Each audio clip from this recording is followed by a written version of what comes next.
How did you get that footage of Diddy? I figured most journalists would not disclose their sources. If Sean Combs watches this, what do you think he's going to feel? Like, wow, this is amazing. I think he's going to say this is the best documentary I've seen in a long time. My favorite villain? I kind of like Diddy.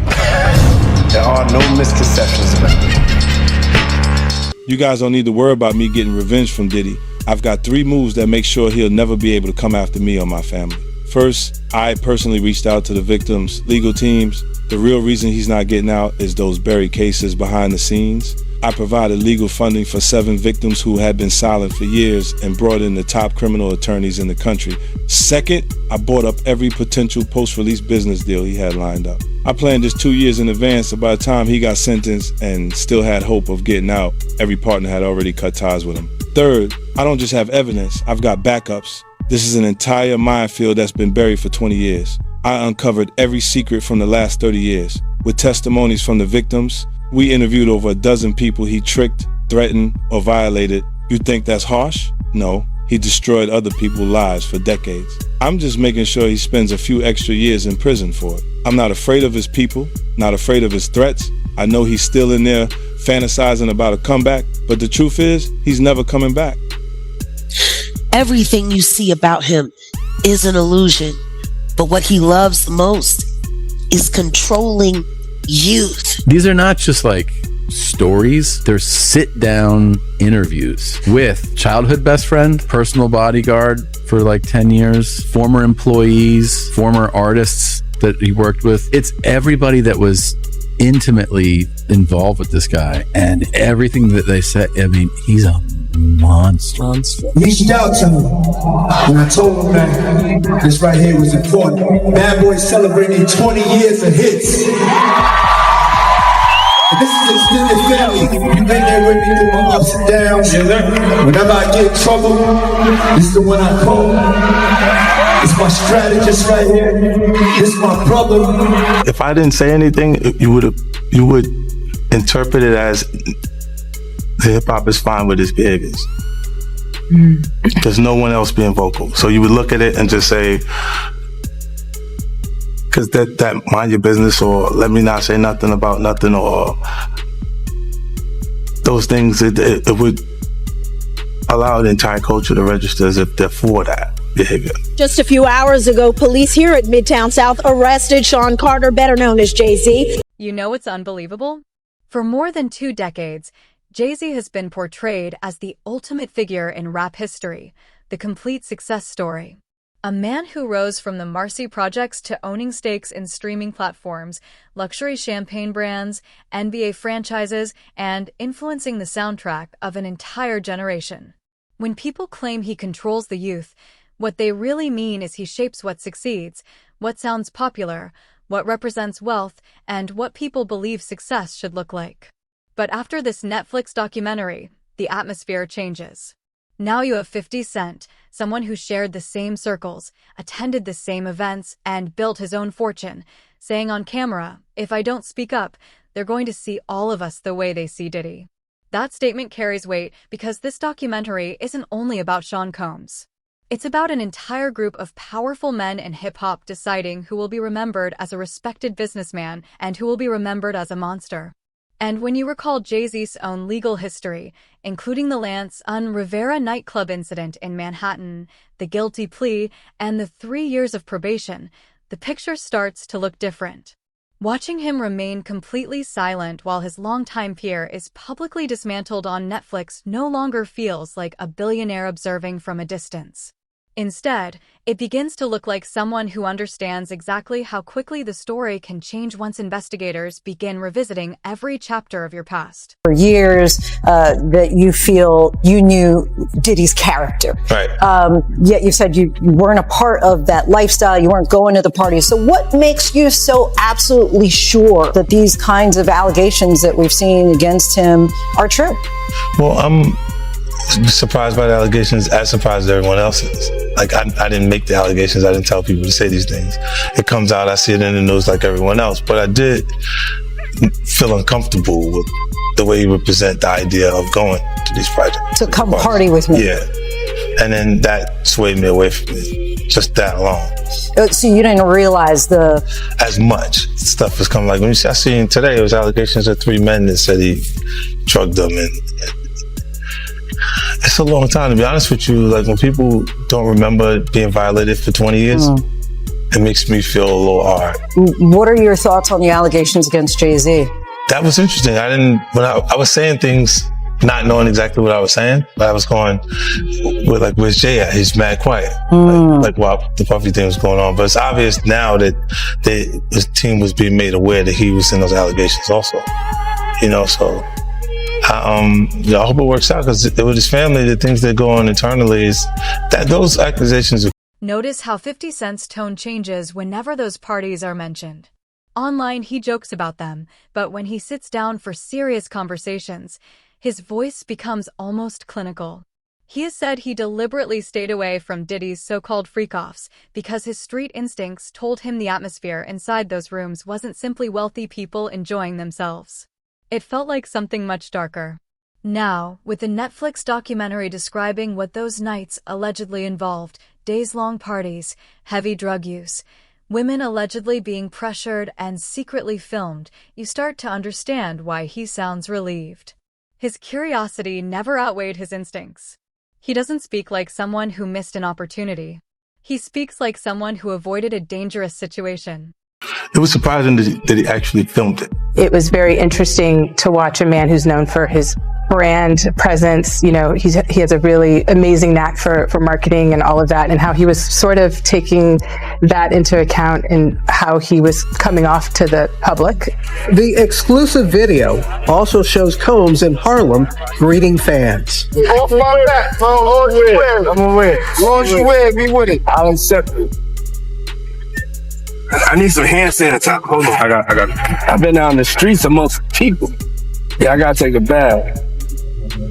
Like the amount of people that actually I'm coming in contact with, like that's what I have to do. You know what I'm saying? It's like 150 hugs. You're a public person as well, and there was one instance in Harlem, and his reaction when those people went away. Yeah, in the car, I said, I feel like I need to wash, like I'm dirt. This shows you his character. Was that the reason for including it? Yeah. I mean, what's the odds that you would do that in front of a camera? Like that's one of the moments where 50 describes Diddy as a man who wore a flawless public mask, always smiling, always thankful, presenting the image of Black excellence on every award stage, while behind closed doors acting like someone who believed he stood above everyone else. That description closely mirrors what the documentary and federal filings allege: a man who allegedly used money, drugs, and promises of career opportunities to control people, then kept recordings of those alleged freak-offs as protection in case anyone considered speaking out. This is where Jay-Z enters the picture again. Reports about their relationship show Jay and Diddy moving in the same circles for nearly 3 decades.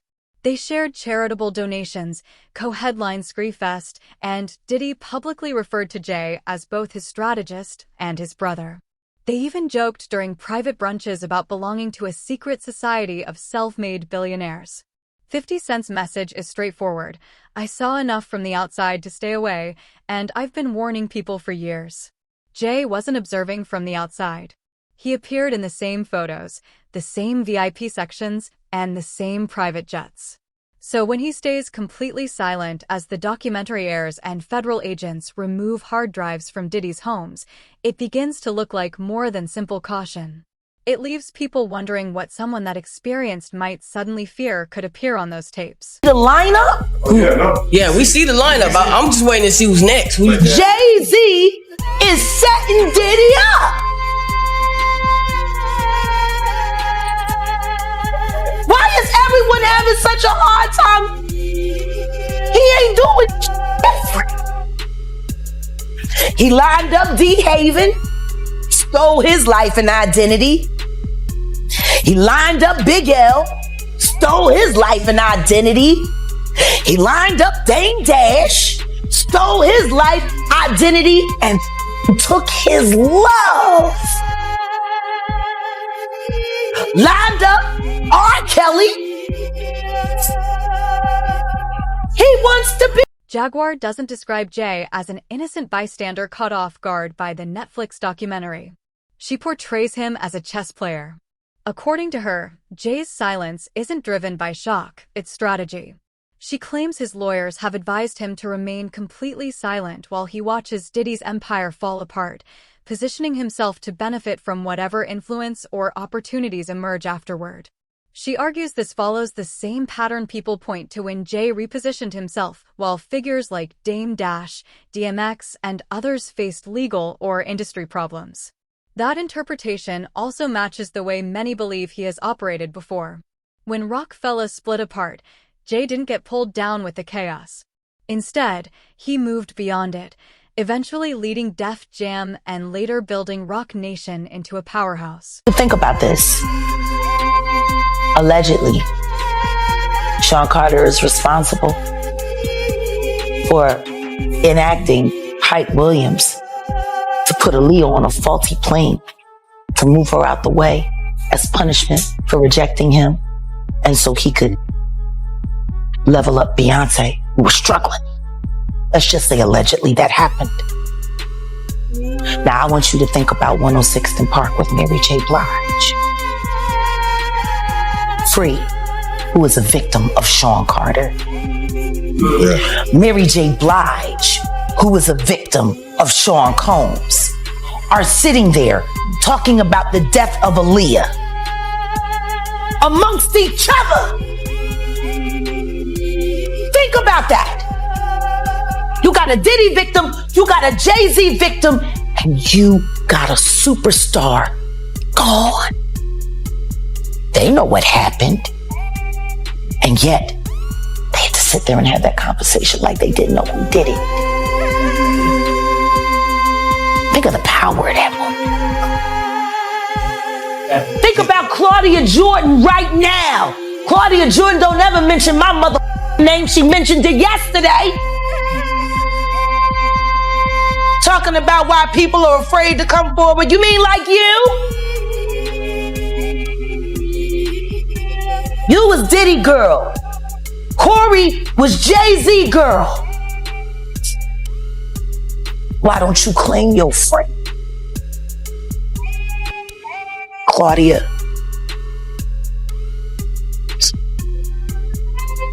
So Jack, wouldn't you say?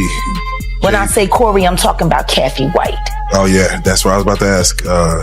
Jay-Z's pregnant mistress, who died of an imaginary aneurysm, just like the woman who was best friends with Kim and Kimura, who wrote the book Bling and died as soon as it made the bestsellers list.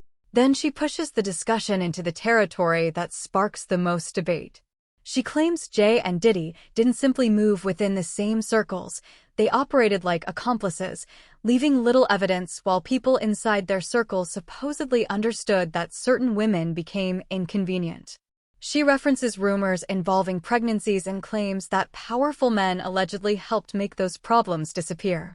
None of those allegations have been proven in court, and several civil lawsuits that once named both Jay and Diddy together have already been dismissed. But that's exactly why the story spreads so rapidly online. It offers a dark explanation for why two of hip-hop's most influential figures remained so closely connected even as accusations continued to grow around them. You don't have to accept every claim as fact. The important point is this. After watching hours of testimony describing how Diddy allegedly coerced, recorded, and silenced people, you then hear Jaguar insist Jay isn't surprised by any of it. He's simply making sure he steps outside the blast radius at exactly the right moment. That's where the tension lies. Is Jay-Z a clean billionaire watching a former friend collapse, or someone who knows enough to stay silent while ensuring none of the fallout reaches him? And when people say Jay-Z stole another man's life, they aren't always speaking metaphorically. DeHaven has spent years claiming he introduced Jay to major street connections, financed early moves, and risked his own freedom while Jay developed his career. Once the music succeeded, DeHaven disappeared from the story, replaced by the narrative that Jay built everything entirely on his own, with little mention of the man who says he accepted the consequences so Jay wouldn't have to. Many people believe that fits a familiar pattern. As the brand became cleaner, the complicated figures behind its rise slowly faded into the background. Stabbed someone named Lance Rivera. And it seems like Jay-Z tried to ruin this guy's career. He was a business partner of the notorious B.I.G. and was stabbed in the stomach and shoulder back in December 1999. The stabbing is alleged to have occurred after Jay-Z confronted Lance over reports that he had leaked his third studio album. And you guys know leaking music is a big deal. These artists spend months making these albums, and then once they're leaked, they lose a lot of the profit. Jay-Z was charged for the attack and turned himself into the police the following day. After initially pleading not guilty and denying any wrongdoing, in October 2001, he pleaded guilty to third-degree assault and was sentenced to 3 years probation. Here's a scan of Jay-Z's mugshot profile, and as you can see, that is Jay-Z in the mugshot, and he doesn't look happy. Hosanna, just a few hours ago, police here at Midtown South arrested Sean Carter, better known as Jay-Z. The rap star voluntarily turned himself in here at the precinct earlier this evening. Now, Carter is being held here in connection with that stabbing fight that erupted at the Kit Kat Club last night. So this all went down at the Kit Kat Club, which is no longer around, but it was the hot spot in New York, and it became a crime scene. Once inside, he had a confrontation with record producer Lance Rivera. Cops say the argument heated up during a party celebrating a new release by rapper Q-Tip. Jay-Z and his crew surrounded the 33-year-old Rivera and his 29-year-old brother Corey. Witnesses say that Jay-Z allegedly plunged a knife into Rivera's stomach and smashed a bottle over his brother's head before running out of the club. So everybody at the scene clearly knew that Jay-Z was involved, and he was even quoted in court saying, "I stabbed Lance Rivera." Jay-Z did end up turning himself in. He had a bail of $50,000, which he was able to pay, so he got out a few hours later. A press conference with his lawyers labeled Jay-Z as an innocent man. Quote, "To think that this guy, who is as gentle as can be, has anything to do with this is crazy," end quote. And I don't know what's going on with Lance, but he actually came out and stated that Jay-Z in fact did not stab him. Lance recalls that night and claims that he was surrounded by 10 knives, a bunch of guys with all these knives in the club. The reporter asked him, "Was Jay-Z the one who stabbed you?" He laughs before responding, "No, Jay-Z was not the guy that actually stabbed me that night." The executive clarifies that they did have a conversation right before getting hit in the head with a champagne bottle, so it probably was one of Jay-Z. You can see that same instinct in the way Jay handled his own controversies. After the Lance Rivera stabbing case, he didn't spend years fighting it in court. He accepted a plea deal, completed 3 years of probation, and then reshaped the public narrative through songs like Guilty Until Proven Innocent, turning a violent legal case into a story about media pressure, public perception, and resilience. That's the approach of someone who understands how damaging the official record can become and how powerful it is to rewrite the story before anyone else does. Now imagine that same person watching a Netflix series revisit Diddy's history piece by piece. Imagine hearing rumors that investigators might begin examining every friend, business partner, and party guest connected to those tapes. In that context, silence no longer appears passive. It starts to look carefully calculated. One thing we're not gonna do is sit here and act like Jay-Z and Diddy haven't been friends for years now. Ever since Jay-Z got wrapped into this lawsuit against Diddy, he's been trying to distance himself, and his lawyer Alex went as far as to say that Mr. Carter has nothing to do with Mr. Combs' case or Mr. Combs, saying they knew each other professionally for a number of years. Just like in all professions, people know each other. At the music awards, they support each other. If you go to an NBA All-Star game, they support each other. So he's listing out these events that Jay-Z and Diddy have been spotted at together. Now, of course, there was a ton of reaction on social media because we've all known for years now, ever since they came into the game, Jay-Z and Diddy have been close. So if Jay-Z wants to sit here and send his lawyer off to the media to tell us that they aren't friends, I'm going to sit here and combat this and talk to you guys about how good of friends they really are. Now, we all know it seems like the music music industry is going through its own Me Too era, with Diddy as the face of it. Now, this lawsuit, originally filed in October 2024, was amended on December 8th to include Jay-Z's name. The accusation centered around an alleged incident at an after-party following an awards show more than 2 decades ago. We all know that this involves a 13-year-old girl, and the details are disturbing, but Jay-Z claims he has nothing to do with it. All due respect to Jay-Z, there's an awful lot of pictures of you running around in your undies at parties with Diddy. And so you were at some of these parties. You know, when you see that, it's hard to walk away from that visual. Now, to really break down their relationship, their friendship, we have to go all the way back into the 90s. Jay-Z and Diddy first met in the 90s because they were both rising stars in the New York music scene. Both were born into single mother households in rough neighborhoods. They used their shared experiences to forge a bond that extended beyond music, way beyond music. Their first major collaboration actually came in the wake of a tragedy, the death of Notorious B.I.G. The two joined forces on Jay-Z's album In My Lifetime. 2 years later, they teamed up again for Diddy's single, Do You Like It? Do You Want It? No, sir. I'm gonna give you no consent right now. No. In 2001, Jay-Z said, we were young, hungry, and dealing with a lot of pain. That kind of energy brought us together. Which, right off the bat, that is a concerning friendship. Like, major red flags go up because you both are clearly like traumatized from something in your past, and you're kind of egging each other on. Now, Diddy early on created his record label Bad Boy Records, and then a few years later, Jay-Z followed suit with Rockefeller. In 2012, Diddy was quoted saying, Jay has always been ahead of the curve. I respect his hustle from day one. Now, in the early 90s, Diddy was trouble, just as much trouble as he has been in the 2000s. Perhaps the most uncomfortable issue for Jay isn't any individual rumor, it's the timeline itself. Major publications have already documented how closely he and Diddy moved together from the mid-1990s onward through New York clubs, studio sessions, guest appearances, and the era when both Bad Boy and Rockefeller were defining East Coast rap. While Biggie became the face of Bad Boy and Jay introduced Reasonable Doubt, their circles crossed constantly through Chris Lighty events, Russell Simmons gatherings, and Clive Davis parties long before either man was discussing billion-dollar business empires. That shared history matters today because the reckoning surrounding Sean Combs doesn't simply reveal isolated moments of excess. It paints the picture of an entire ecosystem of power where certain influential people were consistently close enough to understand how those rooms truly operated.